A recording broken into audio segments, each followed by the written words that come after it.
Ladies and gentlemen, I called it. I called it. I have to glow a little bit. Coco Gauff is the 2023 Women's US Open champion. She beats Aryna Sabalenka in 3 sets. What a final as well. Yes, some ebbs and flows, and you wouldn't say it was high quality tennis from start to finish, but it had drama, had twists and turns, and Coco Gauff comes from a set down to win 3 sets to beat the now world number one Aryna Sabalenka, who's been the most consistent player this year in Grand Slams and rightfully is the one and one. But Coco Gauff, it's her day. She played so well, and she's been playing so well throughout the whole tournament, the US Open Series, and her game has just gone up a notch. It really has. And at 19 years of age to win the US Open is a massive, massive achievement. The first of many more, I'm sure. And look, she was impressive. Honestly, I know she went into this with a head-to-head, a winning head-to-head of 3-2 versus Sabalenka. But Sabalenka this year has been a different animal. She really has been. She's been very, very good.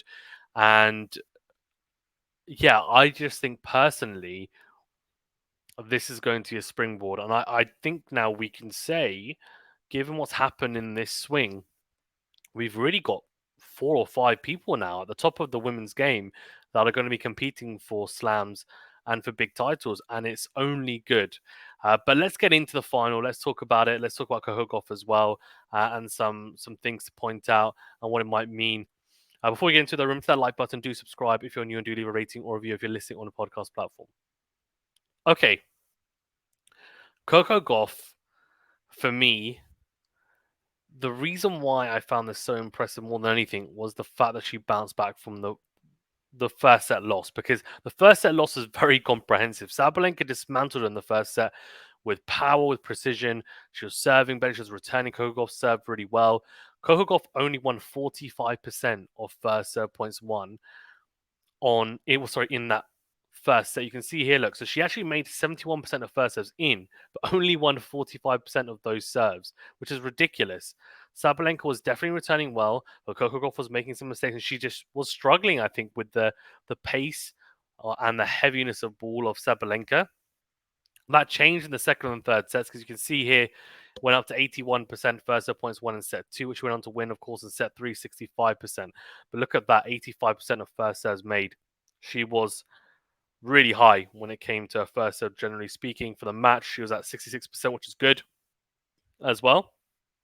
And yeah, 6 out of 10 break points saved, which is really impressive. Only 4 out of 9 for Sabalenka. It was close. It really was. And that, I think, proves it.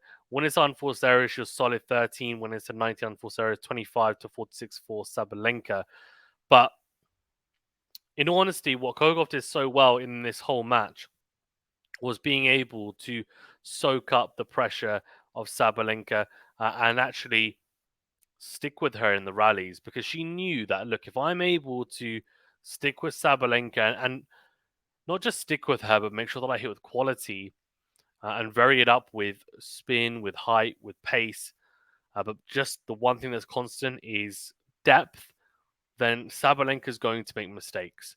It's just a matter of time, because she would have thought to herself, I back my shot tolerance in most of these longer rallies.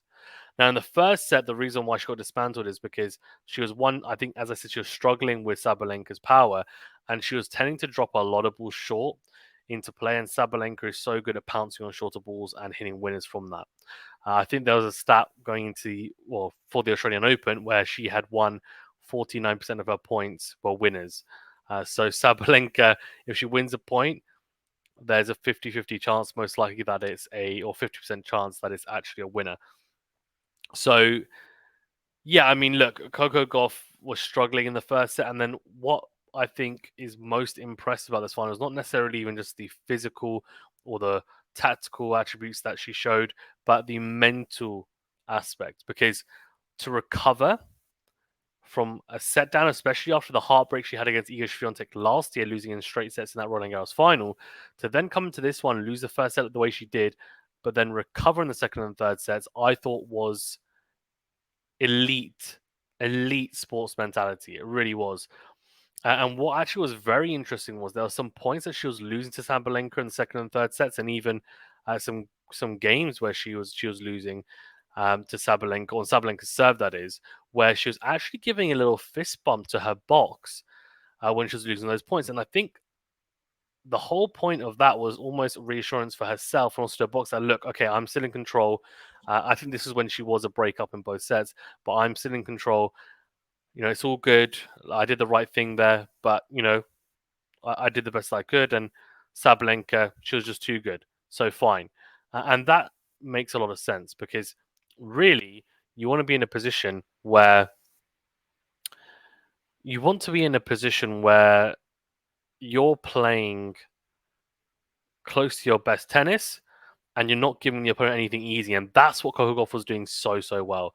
She was extremely good. She was very athletic throughout the whole match as well. Some of the defensive work. I mean, defensive work was up here.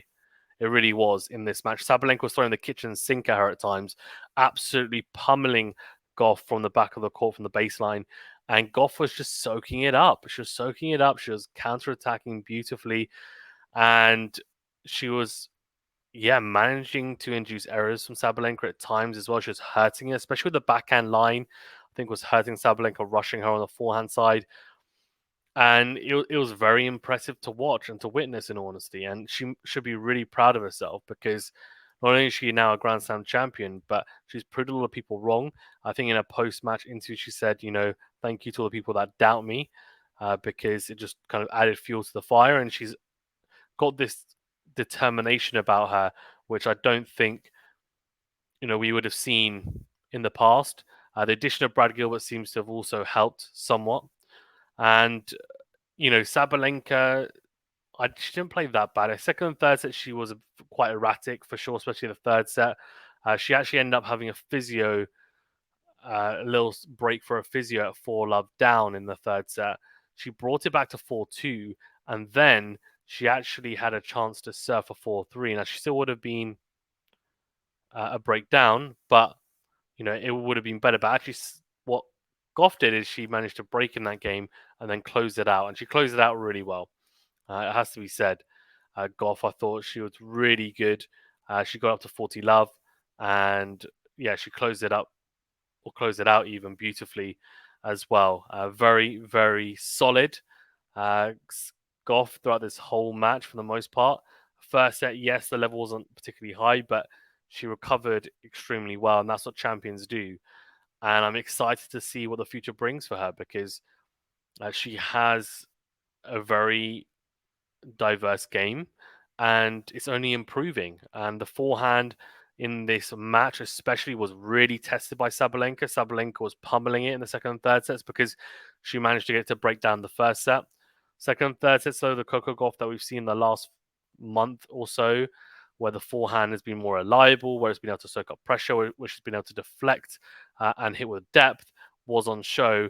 And it held up beautifully in those second and third sets. And that's why, as well, she managed to come through and win those couple of sets. So the other thing is she, in the second and third sets, is she was actually, I think what she was doing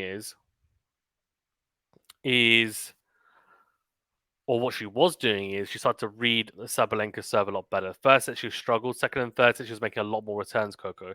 And that to me is a real sign of someone with a very good tennis IQ. She's starting to anticipate more, and Sabalenka was struggling to win as many free points. And that then in turn meant Sabalenka was getting frustrated and she was making more errors and she was fiddling around with her rackets. She was changing them, chopping and changing them constantly, and making errors that, she wouldn't normally maybe make against someone who isn't so good defensively. So I have to say,